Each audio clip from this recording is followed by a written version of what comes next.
As we return to our greedy anti-hero on the museum next door to the cruise ship, we discovered the actual plot of the game in that Count Cannoli.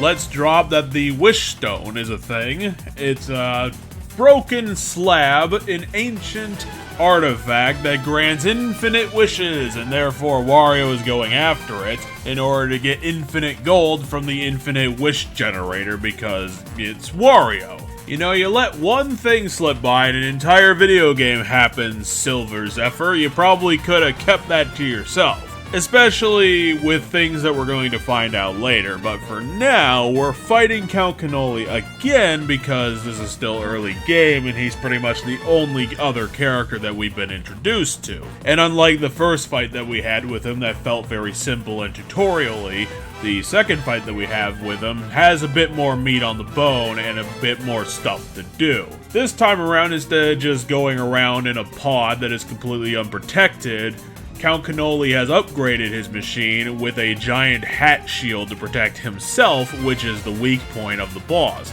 Also, he's implemented some giant fist to his robot to actually dish out some damage, which turns out to not work at all because all you need to do is just duck and it'll avoid his punches 100% guaranteed. But to be fair, it's still an interesting boss fight. The gist of the strategy is that you have to turn into Space Wario and shoot the hat with your laser, which eventually will stun the robot and it will lift up the hat. Then you have to transform back into Thief Wario and jump on Cannoli to get the damage. All throughout that, you'll have to avoid the bombs that are completely useless in every case in this boss fight.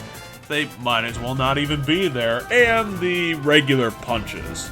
Count Cannoli's second robot doesn't really have a lot up its sleeve, but it'll keep you on your toes until you figure out every trick that he has to hand. At least the robot looks interesting and it looks threatening, even if it's not really. And it does move quickly, so it's a bit more interesting of a boss fight. It requires some costume changes.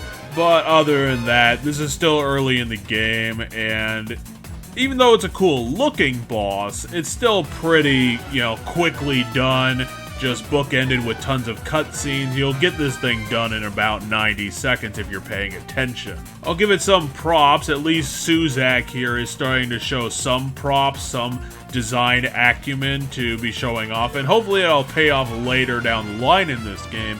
Because if this is the best that they've got, then this is going to be a really simplistic series of boss fights. They look nice, but you always have to remember that challenge factor. Otherwise, why are we even here? You might as well have just made the whole thing a cutscene.